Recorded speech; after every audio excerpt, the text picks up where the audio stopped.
everyone, welcome back to our channel. My name is Claudia and this is my girl Molly, and today we want to share with you something really close to my heart, which I really hope is going to be really useful for people that want to foster, which is what I wish I knew before fostering. In my previous video I talked about that I wanted to bring you along my journey around fostering and sharing with you some tips that I'm going to be learning along the way.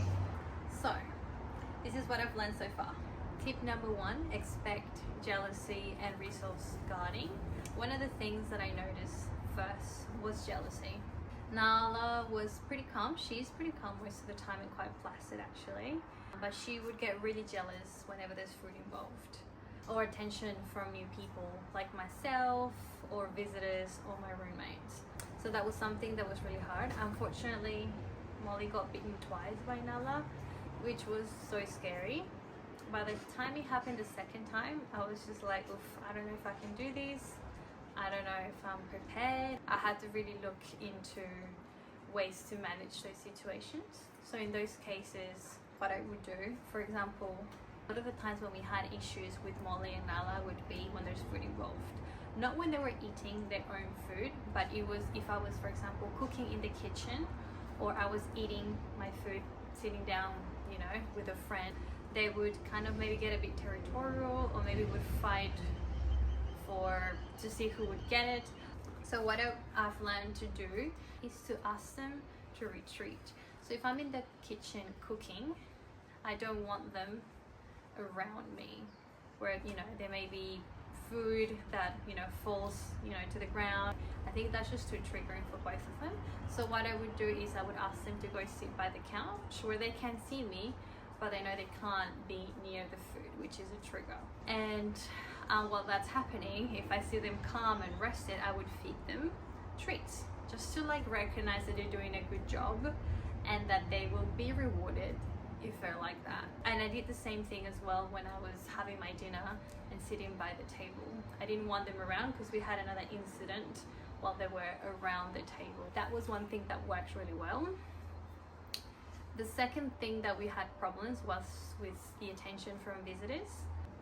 What I would do would be to ask visitors to enter calmly, not give either of them attention until things have settled, because I found that they would both get really wound up with people around and maybe just get jealous around the attention as well. But another thing, hindsight, that I wish I did better was just maybe not introducing too many things at once into Nala, because I think she was a little bit overwhelmed, obviously with a new house, new routine, new people. So I think I would limit visitors at first and just try to give her some stability and a routine, and then slowly start introducing certain things, taking her to different environments, introducing new dogs, etc. Tip number two, slow introductions.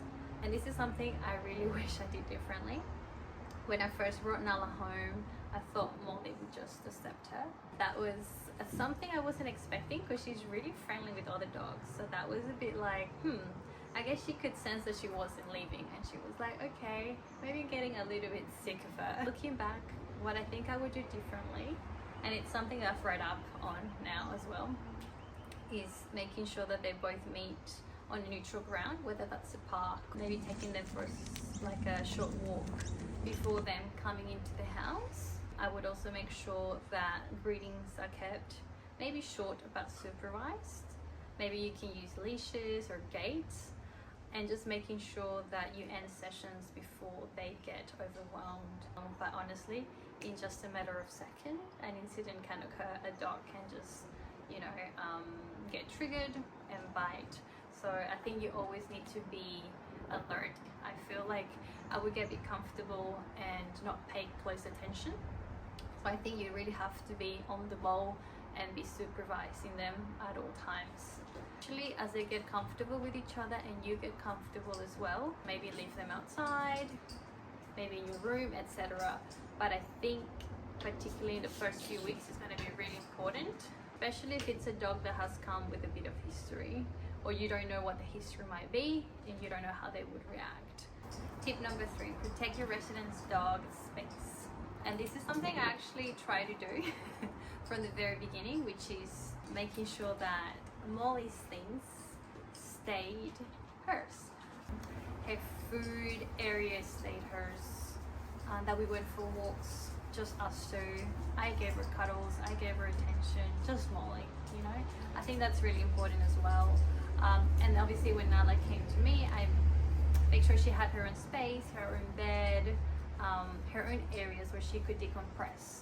And that really allowed them both to like get along better, I think, because they both knew they had their own spaces, and if one felt overwhelmed or had enough, they could just go to that area and decompress. Tip number 4, every dog is different. For some reason I was expecting Nala to be similar to Molly, like similar vibe, similar something. But anyway, I was wrong. They're both different and similar in some ways. But I think it's really important to know that each dog is different. They have their own personalities. They also have their own history. For example, in Nala's case, you know, she's 12 months. She is a mom of 6. She hasn't been desexed. So there are different factors, different things that you have to consider that makes that dog very unique as well. So I think when I understood that and I realized what worked on Molly wouldn't necessarily work on her, it really helped. So it kind of made me more flexible and open my mind to trying different things. And obviously really educating myself, reading, watching YouTube videos to really just see what would work for Nala. And once I established that routine, that structure, I knew the triggers, I knew her personality, I knew what she needed, which is way more exercise than Molly. I realized that things could really improve, and quite quickly, to be honest. Tip number 5, fostering is emotional. To be honest, Nala hasn't even left yet and I'm already crying. Just knowing that she's not going to be with us like in the future, it's already heartbreaking. I don't know, I feel like it's only been a week and like I've grown so attached, and I think Molly has as well. But I think that's just something you really need to prepare yourself, particularly if you have issues with attachment, like myself. So yeah, just knowing that, you know, that at some point they are gonna have to go and be where they're supposed to be. And for me, what brings me a lot of peace is that I've been able to help her, you know, prepare her perhaps to being that amazing dog she can be, and just by giving her love, giving her attention, giving her training, giving her that structure and that safe space to grow, that just gives me so much gratification. And I'm just glad that I've been able to be part of her journey, even if it's just for a small period of time. I mean, this is still early days. I'm not sure what's gonna happen.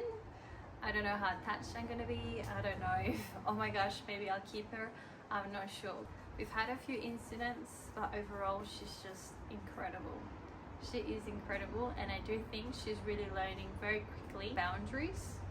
She learned very quickly how to go to the toilet, and she is learning very quickly how to get along with Molly. So once she gets her vaccinations, D6 and everything, I do want to start introducing her to other dogs just to see how she goes and just start socializing her so she's getting used to that. Bonus tip, use rescue support. I know there were a few nights where I was freaking out. I'm like about to throw in the towel, like I don't know what to do. This is really hard and overwhelming. So making sure you're reaching out to them, because that's why they're there. They do want you to succeed.